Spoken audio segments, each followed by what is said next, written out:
Hi guys, thanks for tuning in to episode 2 of my New York City Marathon build. It is Monday, September 26th, and so I am about 6 weeks out from the New York City Marathon. I will be going over my last week. I'd first like to say congrats to everyone who ran Berlin. There were some very inspiring and amazing performances there. Shout out to Matt Fox, the founder of Sweat Elite. I know it's not what you wanted, but we all truly know that marathon training is all about the skills you learn along the way, the habits you form, the relationships that you build, and the perseverance that you have to do it again the next time. So truly believe in you and you'll get it the next one. I hope to be part of that build. And then I'd like to say thank you to our sponsors. The first one is Soar, a running apparel brand out of the UK. Very high tech, very chic, comfortable, fast running apparel. They're coming out with a new women's line very soon, so be on the lookout for that. There should be a discount code in the bio. And then Honey Stinger, who has giving me all the fuel I need for pre-workout and race, during workouts and races, and then for recovering faster after workouts and races. Truly love what they believe in. I love the community that they have formed, so check them out. I'll start by answering some questions that I got from last week's episode. So the first one is, how do I feel with the ups and downs of the female menstrual cycle, and how do I deal with it? So everyone's affected very differently and at different times. I know personally that the week before my period I feel a little bit less motivated. I feel a little bit heavier, sluggish, not quite as powerful. But there's really nothing we can do about it at this point. And I know that one of these days, a major marathon is going to fall during that time frame. So I've decided to just, no matter how I feel, just do the best you can do that day. Try to really be strong and, don't let it affect you mentally. Which is hard. You just have to kind of stay in the moment, and stay positive. And as far as motivation goes, I don't really care about motivation. I like to focus more on the dedication of it. So it's almost exciting when I'm not motivated because I take that as a challenge. And then I get, excited and I get, I know I'm doing the work even when I don't necessarily want to. My cross-training schedule is the next question. So I stopped cross-training a couple years ago. I have a history of being a triathlete. So that kind of bled into my run training for the first, I'd say, 2 years of my competitive running career. So basically in 2018 and 19, I was still swimming about twice a week and maybe biking once a week. I slowly tapered that off as I built my mileage, which was perfect for me because I'm on relatively fresh legs. And now I don't feel like I need that cross training. I feel like I'm strong and healthy enough to run 115-ish miles consistently and still get quality in. So no more cross training for me, but that doesn't mean I don't recommend it for you. What pace do I run on my easy runs? So I run, it varies depending on how I feel and who I'm running with and where I'm running, but anywhere, if I feel good and I'm, maybe running on a flat surface, I could be going anywhere from 6:45 pace. Some days that feels very easy for me, or I could be going as slow as 8:45 pace. Usually I don't stick to 8:45 pace. If I start there, for a mile to get warmed up. I'll usually bring it down to more like at least 8-minute pace. I don't check my watch during easy runs. I don't look at my pace. I don't care about my pace. I'm just out there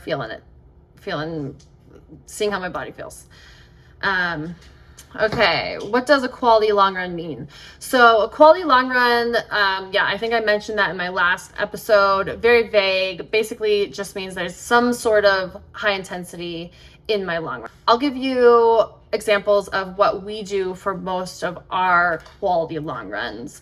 One of my favorite ones is a progression. So we'll do like a 7 mile easy, and then we'll work into like a 7 miles at about 6-minute pace, plus or minus, and then 7 miles at about marathon effort, which at altitude in Boulder is somewhere around, I got down to 5:15 a couple weeks ago. So it's around 5:15, anywhere to like 5:45, depending on the terrain and how you feel.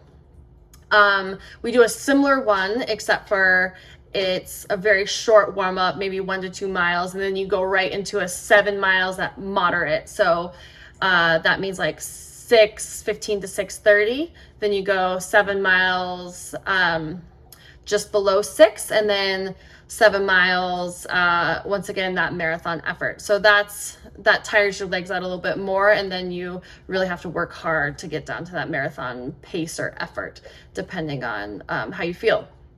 Another one I like to do is 5 miles easy, 5 miles at just about marathon pace, 5 miles easy, and then 5 miles sub-marathon pace. That's actually my favorite workout, just because it's really fun. You can get going really fast on that last 5 miles of that 20-mile run. And then lately we have done a couple just like tempos, like 18-mile tempos, not too hard. We did that earlier in the season. Those were like right around 6-minute pace. I thought that was very good for just like mentally having to like stick to it. It wasn't comfortable. It wasn't that hard. There was no pace change. So I didn't have that. I didn't get to break it up at all. So those are a couple examples of some of my long runs. All right. So now for a little review of what I did running wise this week. Sunday, came home from my race Sunday. Ran 18 miles. Monday was 9.2. Trying to make it 10, but I was running late and thought I would make the extra mile up later in the week. Tuesday, let's see. Tuesday, I was still not recovered from the 10K I did on Saturday, but we did have a long cut down. So we had a 5K on a hilly course around Boulder. So let's see, I ran 5:38, 5:35, 5:18 on that 5K. Didn't feel great. We took plenty of rest. Then I had a 3,200 on the track where I was practicing pace change. So I did by 800s, I went 243, 238, 235, 232, which was about right on pace, right where Rick wanted me. And then I had a 2,400 on the track, which again, it was pace change by 800. So I went 239, 230, 236, right on pace for what he wanted. And then I had a mile where it was pace changed by 400. So he wanted me to finish fast. I went 86, 80, 75, 71 for that. So I was happy with that strong workout. 16 miles overall that day. Decided not to double that day because my legs were a little bit trash. Wednesday, a 12-mile easy run. For example, I ran that at 7:30 pace. My PM run was 6.84. I ran that just below 8-minute pace. Thursday, I did a 10-mile run at 7:50 pace, and then a PM run, 6.74 miles at 8:37 pace. I must have been tired. Yeah, you notice I don't run whole miles. I just don't care. Friday, another easy day, 12.3 in the morning. That was at 8:09 pace. And then 3.68 in the afternoon. We had a hard long run on Saturday, so we picked a hilly course in prep for New York City, and it was a 7-mile loop, and we did it 3 times. So we warmed up for 2 miles. The idea was the first loop to be pretty moderate but not easy, and then the second one get a little faster so that to tire our legs out for the last one, to hit that marathon effort. And at altitude on a hilly course, I wasn't exactly expecting to hit marathon pace, but it is all about the effort. Then we cooled down for a mile. So let's see, the first lap, I was banking off Molly there because she was feeling good, and I wasn't feeling so great. So first lap, 6:51, 6:59, 6:43, 6:29, 6:30, 6:32, 6:29. I think we averaged like 6:38, which fine, you know, we were talking no big deal. The next loop, let's see, it was, I kind of messed up my watch, but 6:01, 5:59, 5:32, 5:42, 5:47, 6:05, and then 5:45 for that next 7-mile loop. And then just trying to bring it down from there, 5:48, 5:39, 5:17, 5:29, 5:52. That was on the struggle bus. On that mile, it was uphill, 5:59. I actually thought that was a 6:05, so I'm doing a little bit better. And then I was happy to bring it back down to about a 5:10 last mile. So that was a very hard, strong workout. Again, when you're training for a hilly race, you kind of have to throw away the paces, especially if you're at altitude, and really go for effort on some of the days. We get plenty of speed work in on the track, so I think it kind of equals each other out. And then yesterday, on Sunday, I did 12 miles easy with some friends in the morning. So that was the week in review. I was in the weight room 3 times. Cannot even tell you what I did. I know this episode has a little bit of, I think, my Monday workout. So I hope you enjoy that. So I know a lot of you guys are interested in what I do for strength training. And there is not a secret to strength training. There's no magic behind it. As long as you're doing it, I believe that you will benefit from it. I have a really extensive history in strength training, so I did a lot of it. I did heavy lifting. I did Olympic lifting for the 10 years before this. So I think that enables me to taper off now that I'm running a lot more miles, and my legs are a little more tired because I still have that strength. So I just need to remind my body every once in a while to innervate those muscles so that I can use the strength that I have. So especially now that I'm 6 weeks out, there's not a lot of, I'm not trying to build strength. I'm trying to do mobility so that I can get into a smooth stride as easy as possible. I'm trying to remind my body every once in a while of heavy lifting, load the body so that my bone density stays high. And then, you know, I have some specific issues that I'm dealing with, including a side stitch that I usually get at some point in every race, and then overloading my left quad, which tightens up. So I do specific things for hip extension, hip strength, but it's not like everyone has to do those things. So I would recommend just making sure you're consistently in the weight room. You're not getting in the weight room at the beginning of a marathon cycle because you're like, oh, it is time to lift heavy. No, you should be doing that before, so that once you're in the marathon cycle, you're like, it is time to run fast and it's time to run far. And you don't really want to impair that. And you're going kind of in maintenance mode with the strength. So I hope that helps. All right, so we're here at the gym. We're at gym 5. I'm usually at the gym 4 days a week. I have different, basically a routine for every day. So it does change throughout a cycle, but it's usually Mondays, we're doing isometric days. Tuesdays is like a heavy deadlift day. And then Thursdays we do a basically lower leg and rotation day. And then Fridays is another hip strength day. So right now we have 7 weeks to go until New York. And we're keeping everything very, very light. We're in here, we're basically just like trying to remind my body. We're trying to move, we're trying to get mobility, but we're not trying to gain any strength and we're not trying to take away from any of my running. So you'll see everything being pretty light, just to kind of prime me. Hey there, my name is Keith Mueller. My business is called Higher Ground Athletics, and one of my athletes is Nell. I've been working for Nell for a little over a year now, and this is our third marathon build together. So we're here at gym number 5, and she's going to get some work done.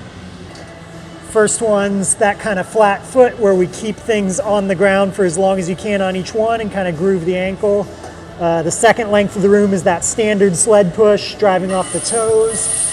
And then we'll do a length of that reverse drag.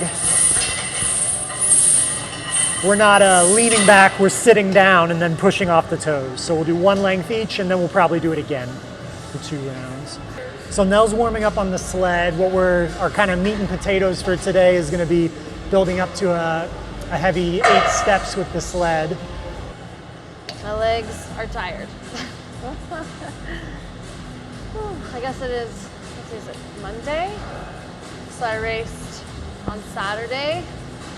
So this is the day that I feel it.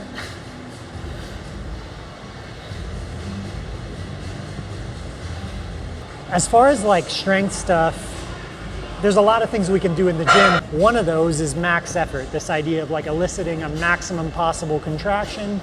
And the sled's one of the ways we can get that for very little wear and tear.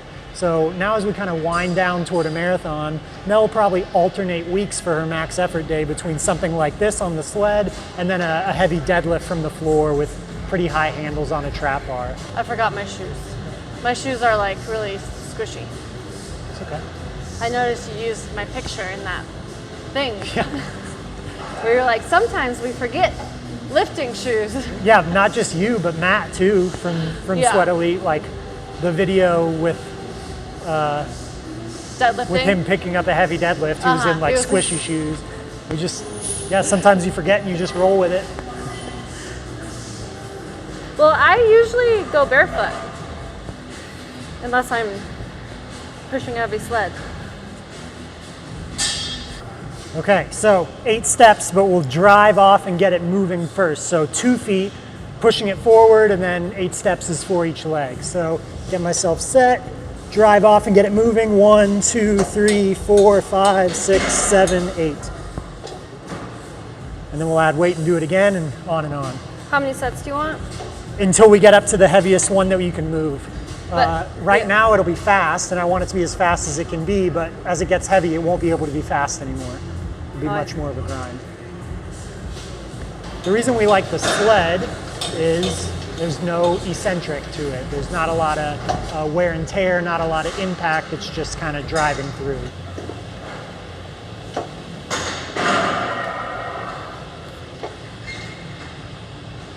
Definitely wearing the wrong shoes for this. Those are like Slippy? bad. So it might be less weight, but it doesn't matter, right? I guess not. No. And you can decide, like if it feels like, it's not about like anything getting hurt, it's just if you feel like your feet are slipping. It's just about traction. Yeah, I know. For wearing shoes. Okay.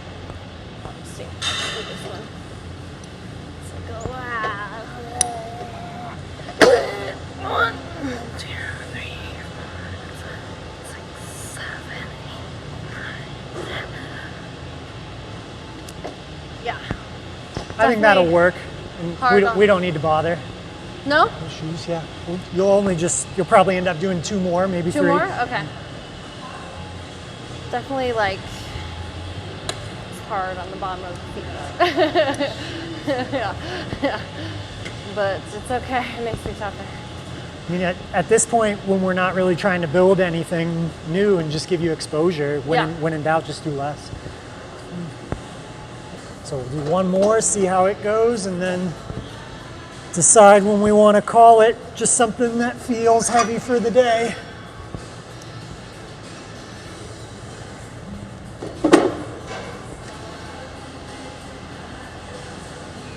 All right, last one.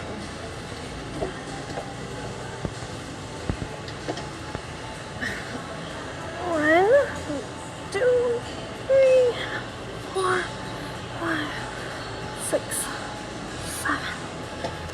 Okay, that looks like it. What? That looked like it. Like it was the bottom of my feet. Okay. Yeah. Just losing traction. Yeah. It's just like, but that's okay. It's fine. I'm happy with it.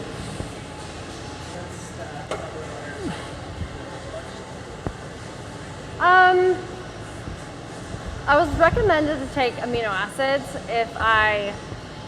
when I was lifting really hard, but because I'm not lifting that hard, you know, like I'm doing a heavy deadlift once a week, no, I don't. Yeah.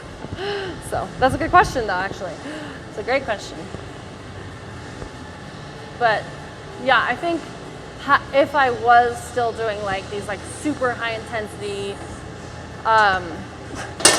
strength workouts, I think I would take amino acids.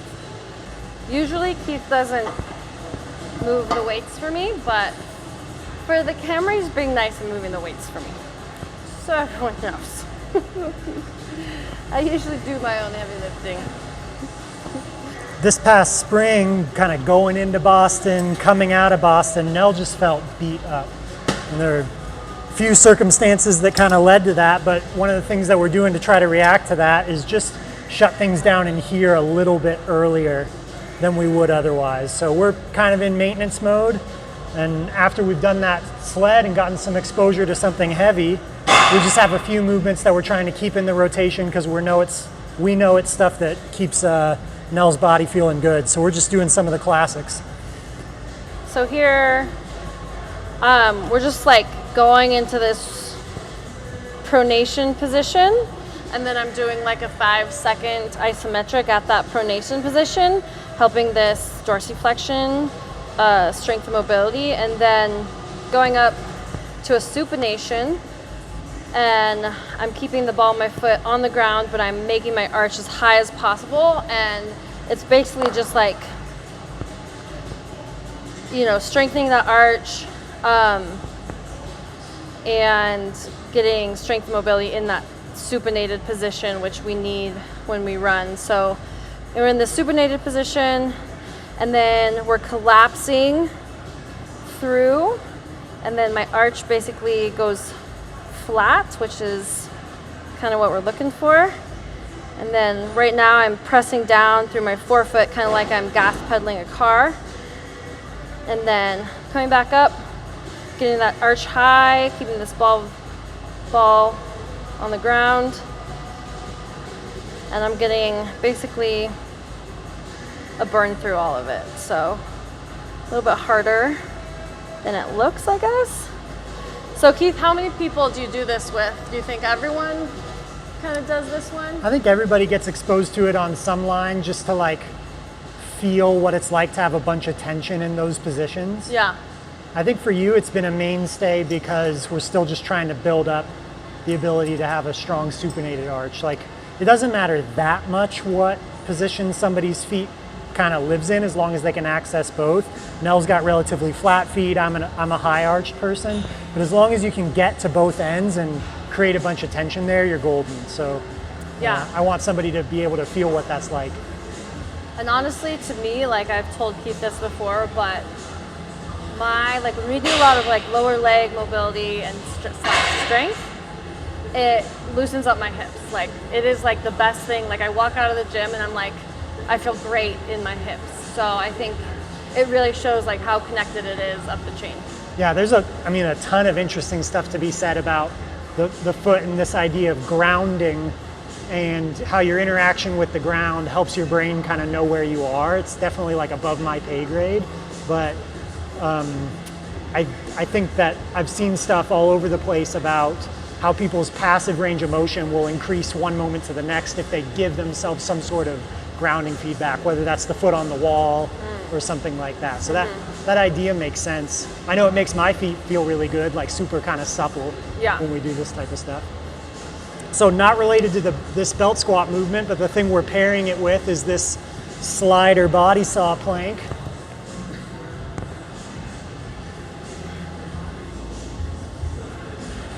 I think a lot of runners get kind of caught up with doing this huge variety of what I call fancy planks and these kind of low threshold core movements, but this is my favorite because in terms of trying to resist that pelvis dumping forward and the low back extending, we turn it into reps with a lot of leverage, and we can truly think of this as strength rather than just a position you hold for a minute or more.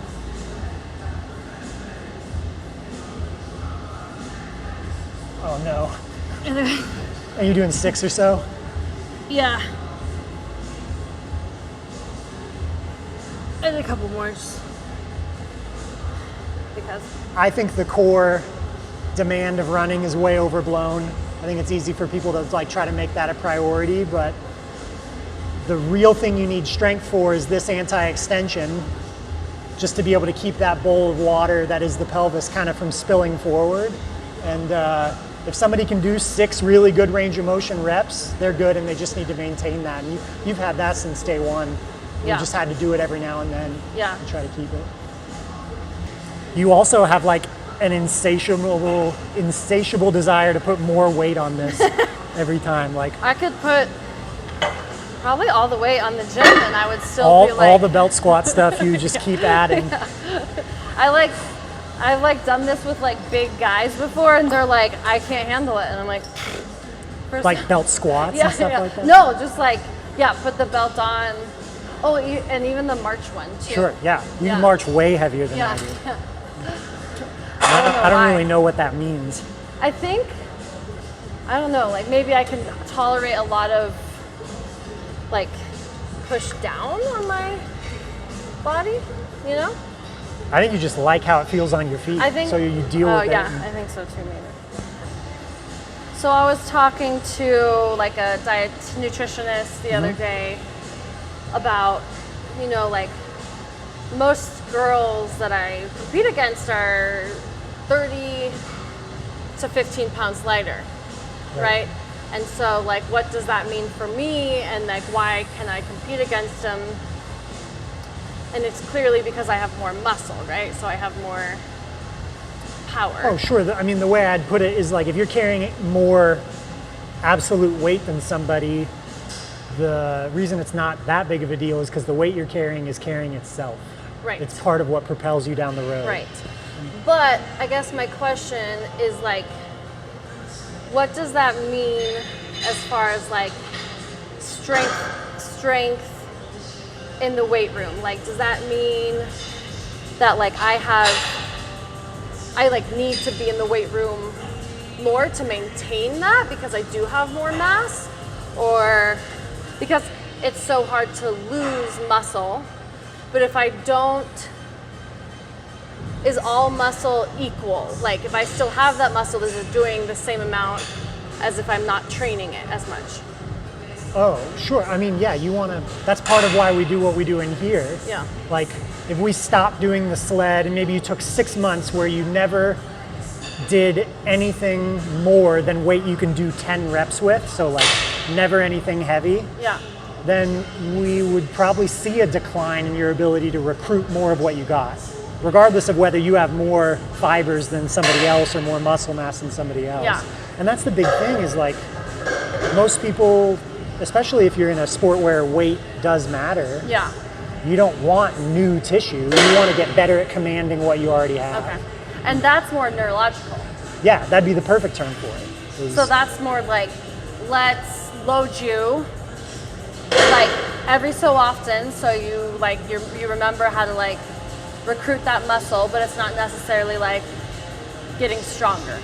Sure. Like yeah. it's not the fibers themselves getting stronger. Yeah, it's a better expression of what you already have. You don't need new stuff. Yeah. There are people down the line in other sports where they come up against the fact that they're as developed as they think they can be at whatever weight they are, and then they have to go down a path of gaining more weight. But that's that's in different sports. Okay. You know, for you, it's not an option. You know what I mean? It probably like would take more than it gives. Yeah. To go down that path of trying to become more powerful. Yeah. It just wouldn't translate to the marathon for reasons that seem pretty intuitive. Right. But for me, it's more of like, I'm almost like very aware that like, I do need to continue my strength because I'm in this position where like that, I need that, because if I don't have that, then I'm like SOL. Sure. That could be part of, like, you're the one that has said many times, like, you want to be in here 3 or 4 days a week, even though I'd certainly let you get away with way less than that if that's what you wanted. Like, you do seem to crave this type of stuff, and that could be part of why. Yeah. It seems to keep you kind of juiced up or whatever it might be. It's almost like running feels easier when I'm like lifting more, probably because I'm like recruiting more, my body's more used to it, because I have so much more muscle. Yeah, I mean, even regardless of that, like we've talked about it over and over again, that a major factor in your sport is your ability to handle the mechanical strain and produce the mechanical work. I think everyone's obsessed with their fitness and like their ability to produce the energy metabolically, but you have to turn that energy into mechanical work, and in your sport it's called running. It's an enormous factor, and not only is it really important, but luckily it's trainable. Yeah. And that's kind of what we hope to do in here, is training. Yeah. You know, and to be fair, when you hired me, you already had a lot of that stuff taken care of. You were strong, you were pretty well put together, and nothing was too beat up or hurt. You take wear and tear like anybody, but I think we've been able to get a lot more granular in what we're looking at, which is not really anything that we're doing today. But, right. Yeah. 3 rounds. What? 3 rounds. This will be the third. This is the third, yeah.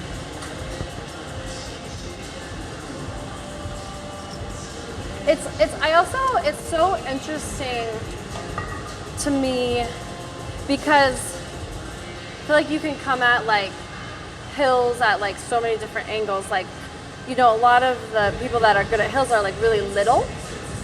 But like, I'm also good at hills. Oh, well, that's easily explained. There's like the thing that determines how well you can climb. It's probably easier to understand on a bike, but running the same thing. It's power to weight. It's a ratio. Yeah, but I don't think I have good power to weight ratio. You must. I don't think I have better power to weight ratio than any of my competitors. Somebody else? No. Huh. Maybe. I might disagree. Really? You have to. Like you can arrive at a good ratio many different ways. You can have really high power and really low weight. You can have middling power but really lightweight. You can have not very good power but very lightweight. Yeah. Like, and you end up kind of in a favorable situation. And depending on how steep it is, which of those is going to be favored is probably better. Actually, I have to go like this. Is it touching? Yeah. Each one? The other thing this weekend that happened, down the hills especially, my left quad wasn't responding. It was buckling because we were like blasting down the hill, and I had to like, after it buckled a couple times pretty soon, I was like, okay, I really have to consciously tell my quad to go. Did that come out of nowhere? Were you feeling that VL leading into that? Been doing that lately. It's just been like late lagging. the response time. Have to think about that. And I notice it more after I got needled. And I've been getting needled right there lately, which I think is a good thing, but maybe like hard when I'm going through it. I don't know. It's just not responding. If you think about like stiffness and length tension and responsiveness for that stuff, it's a spectrum and there's a sweet spot, right? And that sweet spot is different for different races. The tension you want if you're going to be racing a 100-meter dash is different than a 100-mile race. Yeah. And I wonder if there's something about like the reason that needling works is this sort of resetting of resting tension. I wonder if that also influences how responsive it is and how well it kind of stands up to fatigue. But I couldn't say anything more than that. Okay, so we got our exposure to something kind of quick and heavy and maximal. We worked on one of the things that we're trying to make sure doesn't kind of dissolve for you. And then we're just gonna pick a couple movements to hips in different ways. So we're focused on adductors today, back and forth between a movement that hits that kind of shortened position tension and something that gets more of like a stretch lengthened tension. So I'm gonna use the handhold here, but what we're looking for is to keep our weight over the squatting leg and descend down into this kind of Cossack squat as best we can. Big stretch here, and then I'm gonna use both legs to try to pull together at the top. You have a dumbbell that you're kind of welcome to hold in a free hand on the way up, but we're thinking about getting a good pause at the bottom and the kind of stretch each time. Sets of 5 or 6. And then over here, we'll do sets of 6 or 8 for the adduction. So I've got this up high enough that there's a bit of stretch at the top of it. That weight should be okay. And I'm gonna drag that across so that my right leg is on the left side of my body. Good squeeze, control it on the way back out. We'll do 6 to 8. Cool. Go for it. Slow is the name of the game. Why slow? Just because speed doesn't do you any favors. Okay. We're not looking for any stretch reflex. We're trying to kind of sink into the stretches and squeezes as best we can. What would you do And here? you can hold that in the middle. You could counterbalance, even though it might be a little heavy for that.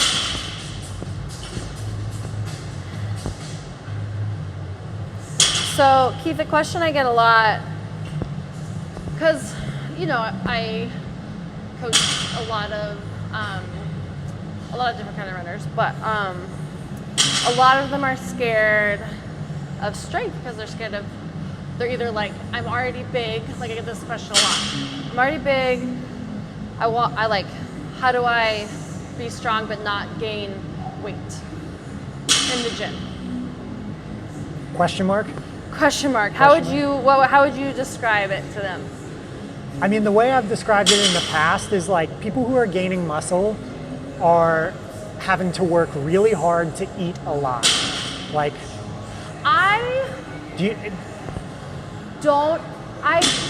maybe you're talking about men. Okay.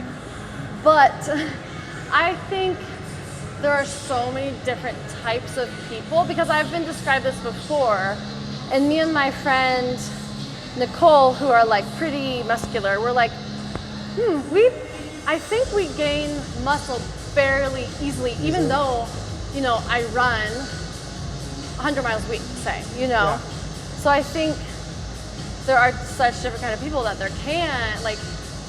you can't have someone like gaining muscle. Sure. So, yeah, the way I describe it is I don't know very many people that have gained muscle accidentally. And even if it does happen, I haven't met very many of them. Most of the people that have tried to put on some tissue have had to kind of work hard at it and really design everything around that. And it seems like if you're doing a bunch of exercise outside the gym and running the mileage that you do, it makes it that much harder, which is kind of a good thing. Yeah. Most people who are going to try to engage in strength training for their running, they're not going to be doing a bunch of like bodybuilding type of efforts. Yeah. It's going to be quick maximal stuff, bouncy stuff, not a lot of like time under tension hypertrophy type of stuff.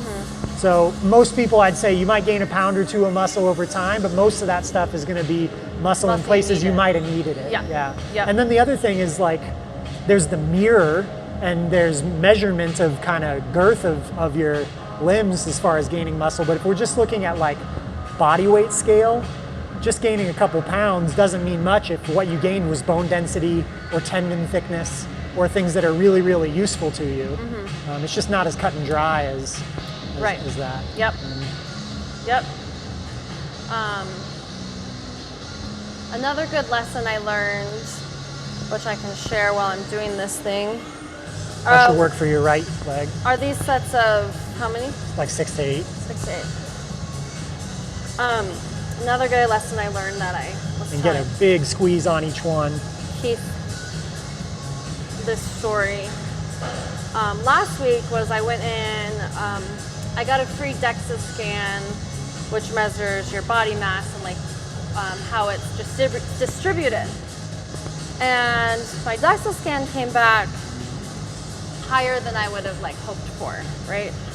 In terms of your like percentage body fat? Yes, yeah. I'm telling the camera. Huh? Because I already told you this. Sure. I said I'm telling the camera.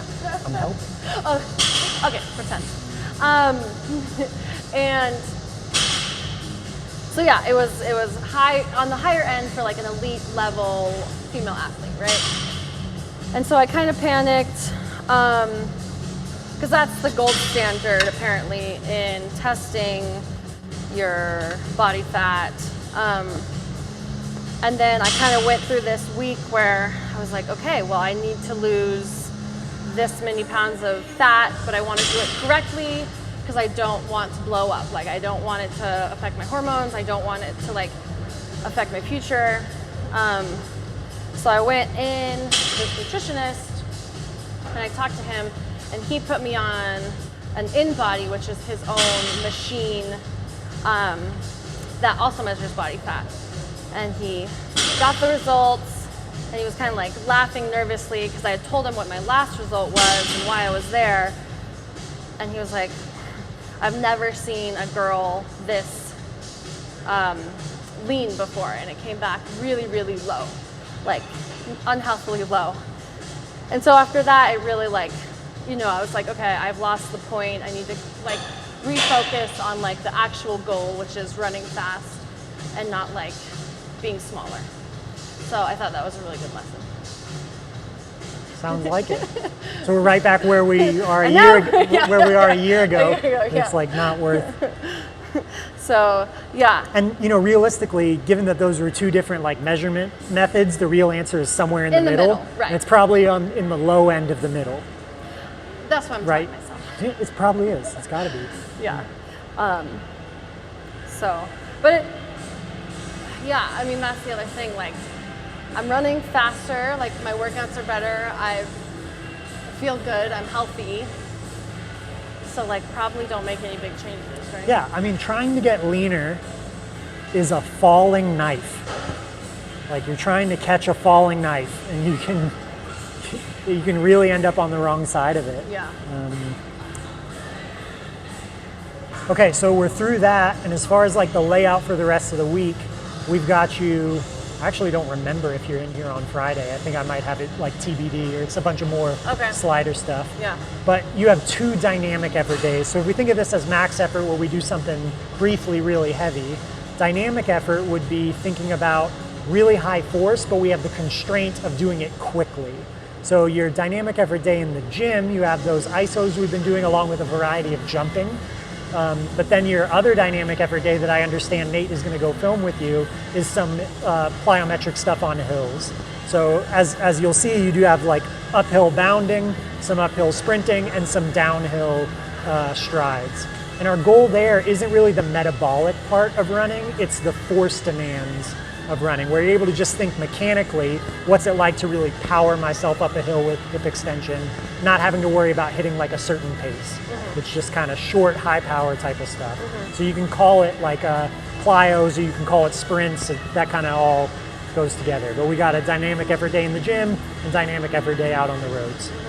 Cool. And then the downhill running. Can you explain that a little bit? Why do you Sure. add those I mean, in? we just kind of decided somewhere along the line it made sense to just charge downhill relatively often, because you're not going to do that in your long tempos where you're just going to let off the brakes. That was something that came along the line before the last Boston of like, how are we going to throw some darts at the board to try to get your quads ready for all that downhill? And that seems to have stuck. It seems to count for something. Even though you're only going to do 4 of them, 3 or 4 of them, it seems to be worthwhile. Yeah. Yeah, it seems like it helps that, especially that turnover and like that fast, like, okay, you better be ready to like react. Sure, that's a skill. Fast. That's a skill to be able to like let off the brakes in the right way and roll down the hill without being like out of control and just smashing yourself. Yeah, and able to kind of relax and almost recover while you're still mechanically actually working pretty hard. But your muscles like know exactly what to do so that you're not spending that much energy. Sure. Working. Yeah, I think that coordination piece of it is something that we're going to figure out how to train more and more. But it's just a little bit abstract to think about, like how your brain gets better at kind of doing things very smoothly and elegantly as you go. So hopefully you look pretty elegant for the camera. I'll do try my your hardest. best.